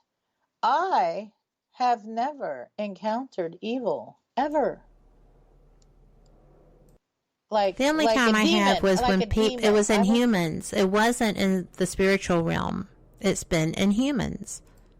Yeah, I have never encountered a demon, but my intent is not to. My intent is not to provoke anyone either. You know what I mean? I know exactly what you mean, and you're absolutely right. I mean, intent is everything. And that's why when people are living in negativity, then, and it's negative things happen. Yes, you're like a magnet for it. You really are. And there is dark in this world, and it does have it will draw to negative people. Yes. And, you have to live your life in the best way that you can. I always close my shows with, be the change you want to see in the world. Be the friend that you would want to have. And I really believe that, and I really strive for that. I fail sometimes, but you got to have a goal. Oh, sure. And I think those are pretty good ones. And so I just want to, we're getting close. We're actually going over time again. So I'm going to let everyone know that if you are local and you're listening, we are going to be 187PI is going to be in the Merry and Bright Christmas Parade Sunday at 5:30 in Paulding, Ohio, and I'm looking forward to that. It's going to be so much fun. You are so excited about that. I think that's awesome. I am. That is going to be a lot of fun, and we are working on getting a new schedule up and around, and working hard on that. So as soon as we have that up, we'll post it out there. New schedule for private booking dates available at the jail, as well as public ghost hunts, escape games. We will be running more mystical nights at the jail this first part of the year, and we have got a mystical fair in the works for summertime, and that's going to be a lot of fun. So more details will be coming on that as we get the planning going. In your air-conditioned and heated jail. Oh, I know. I am so excited. I am too. You just have no idea. It's night and day difference now that we have heat up in there this time of year. Well, no doubt. And I have to give kudos to you because you just went and did it. And it's going to make it such a great experience. Yes. Because, you know, I don't mind rubbing a little sweat. I can't stand to be cold. And, you know you fixed both of those. Well, it's like everything I am throwing my everything into my work there and that building. So, and I'm doing it all by hand, by scratch. There is no bank loans, none of that. You know, it's a lot of hard work. It is a lot of hard work, but you know, I'm really proud of you because that's just wonderful. It is, in my opinion, out of the 5 that I'm aware of trying to wear the title of Paranormal Research Center, it is, but now you've made it so that people can enjoy it year round. And that takes a lot. I mean, the others are working towards that goal too. Yes. But I just think it's amazing. And I appreciate all of y'all that are doing these things. And I'll tell you, and it can get a little disheartening. I mean, like, what do you want to say? Disheartening or like, oh, am I ever going to get to this goal? Because that was the big one. The heating and cooling was a huge one. It's like, am I ever going to get to that point? You know, I mean, yeah, I could if I wanted to go out and get loans, but that's not how I want to do it. You don't want to put yourself in a huge debt, you know. Well, and you know, but you are definitely one of the most patient people on some things. Yes. And you have been with this. And you have been, I mean, you were very assertive with getting it handled. And I think that that's just one of the biggest steps that needed to be taken in your facility, and you've done it. Yeah. And as Lori said, it's paying off. It is. And people know that you are there and that you're serious. And this is not something... I'll tell you that heating and cooling system costs more than the building. Yes. It costs me more than the building. So, yeah. Then you did it. And, you know, I want to also let everyone know that our fabulous network, before we close, and we've went over again, but... we didn't talk enough today, so, you know, it's all good. I know. We have got some great shows on our network, and Sunday nights is the Fate Magazine radio show, and the host, obviously, my partner here on the show tonight, Kat Hobson, and she's got some fascinating guests and topics, and you definitely will want to tune into that, 8 p.m. Eastern to 10 p.m. And Monday nights we have Paranormal Pride with host Denise Pridemore, and she has some great show topics and some great guests on there too. Again, 8 p.m. Eastern to 10 p.m. Eastern. And Wednesday, it's the station signature show, which is Paranormal Experienced with host Kat Hobson. 8 p.m. Eastern to 10 p.m. Eastern. So what you just need to know is 4 days a week at 8 p.m. you have a radio show date, folks. Well, and Fridays have been the Maliks, and they start at 4, 5 Eastern, 4 Central. Right. And they have not been in for the last couple of weeks, but they will be coming back. And we are waiting patiently. So, and that is Paraversal Universe, which is a little ahead of your show. Yes. And so tune in, everybody. And I want to thank you all all my listening friends out there tonight for taking time out of your busy schedules. And I know things start getting really crazy this time of year with the holidays, and everybody has a lot more things that they need to do. And so thank you all for taking time out to listen to this broadcast tonight. And I hope you have a fantastic evening and a wonderful weekend. Good night, everyone. Good night. Warning, the following message does not necessarily reflect the views of WBHM-DB or its hosts, guests, listeners, or of any functioning adult in general. In fact, Frank should probably seek professional help. Listener discretion is advised. Hi there, Frank Lee here. I thought that I would spend a few moments telling you about the positivity from the network here. The overall message of para-unity and happiness, and how everyone here wants to get along with everyone out there, and how everything is just wonderful. Wait, Kat's not looking. Okay, I've got something to really tell you.